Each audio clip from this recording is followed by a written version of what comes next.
আসসালামু আলাইকুম গাইস, সবাই কেমন আছেন? আলহামদুলিল্লাহ ভালো আছি। আজকে চলে আসলাম আমার সেই ক্ষেতে। এটা হচ্ছে আমরা এখন যে রোয়াগুলো লাগাইছি, এটা হচ্ছে বুড়ো চিজনের রোয়া বলে আর কি। তো আমরা এখানে আসি তো আমার এই ক্ষেতটাকে দেখার জন্য। আমরা যেহেতু আসলে কৃষক মানুষ, তাই সবসময় আমাদের কৃষি কাজ করে খেতে হয়। তো আমাদের যে আসলে কৃষি সবুজ সেই দৃশ্যগুলো গ্রামের, তো আপনাদের কাছে কেমন লাগতেছে?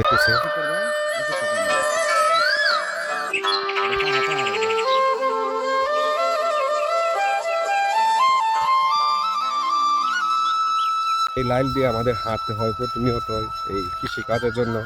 মানে এইভাবেই আমাদের দৈনিক আসলে কাজগুলো সকাল থেকেই শুরু হয়। তো এইভাবেই আমরা সারাদিন আসলে কাজ করে থাকি, যেহেতু আমরা গ্রামে বাস করি।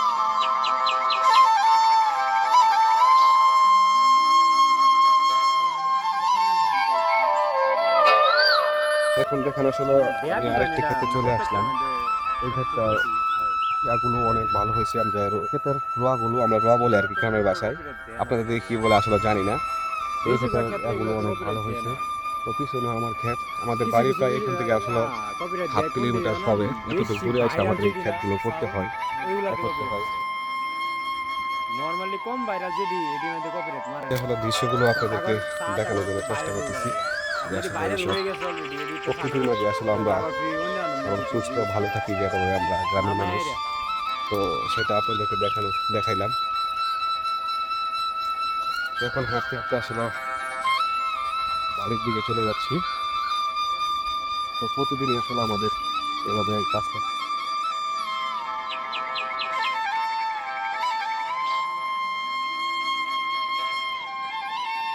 যখন আসলে আমরা কাজ করতে যখন ক্লান্ত হয়ে যাই, তখন কিন্তু আমরা এইসব গাছপালার ছায়ার দিকে আসি। তখন এই ছায়াতে বসে বসে জিরায় হায়রা, তারপর আমাদের আবার কাজ শুরু করতে হয়। বামনে বয়স থাকে তো সাইডে যদি কোনো ব্যাকগ্রাউন্ড থাকতো ভিডিও ছিল থাকতো আর সুন্দর কি হইলো। তো আর কয়েকদিন পরে আসলে অনেক রৌদ্র পাওয়া যাবে, কারণ হচ্ছে এখন তো মোটামুটি হালকা ধরনের গ্রামে যেহেতু হালকা ঠান্ডা এখন আমাদের এখানে আছে।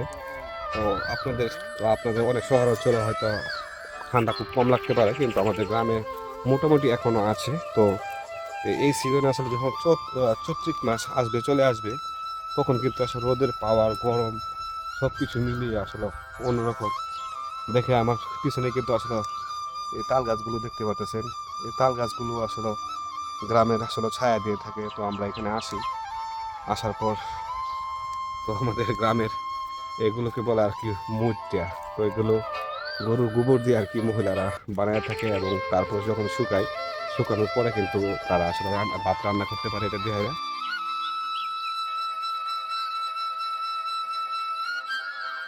বামনে বয়স থাকে তো সাইডে যদি কোনো ব্যাকগ্রাউন্ড থাকতো ভিডিও ছিল থাকতো আর সুন্দর কি হইলো। তো দেখতে দেখতে আমি আরো ব্রিজের সামনের দিকে চলে ব্রিজের আসি। নিচে তো আপনাদেরকে আসলে আরো ভালো কিছু দেখানোর জন্যই আসলে চেষ্টা করতেছি, যে আমরা আসলে কি পরিমাণ কিভাবে গ্রামে আসলে বাস করে থাকি। তো গ্রামের মানুষগুলো সবসময় সহজ সরল হয়ে থাকে, সেটা অনেক সময় আপনারা জানেন।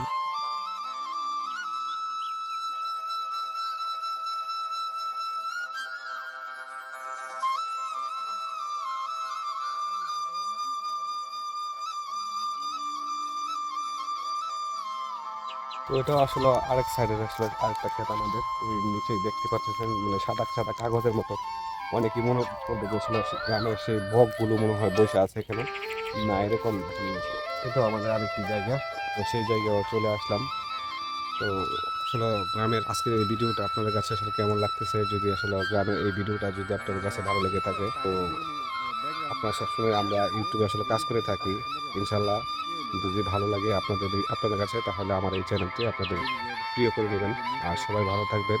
তো আজকে চলে গেলাম, ইনশাল্লাহ হয়তো আপনাদের সাথে আবার অন্য কোনো ভিডিওর মাধ্যমে হয়তো আপনাদের সাথে দেখা হতে পারে। আর আমাদের গ্রামের সেই দৃশ্যগুলো আপনাদের কাছে আসলে কেমন লাগছে হয়তো জানি না। যদি গ্রামের দৃশ্যগুলো ভালো লেগে থাকে, তাহলে আমাদের কমেন্টে জানাবেন, ইনশাল্লাহ, যে আমাদের গ্রামের ভিডিওগুলো আরও আপনারা দেন। তো আমরা চেষ্টা করবো প্রতিনিয়ত আপনাদেরকে এই গ্রামের দৃশ্য সুন্দর সুন্দর উপহার দেওয়ার জন্য।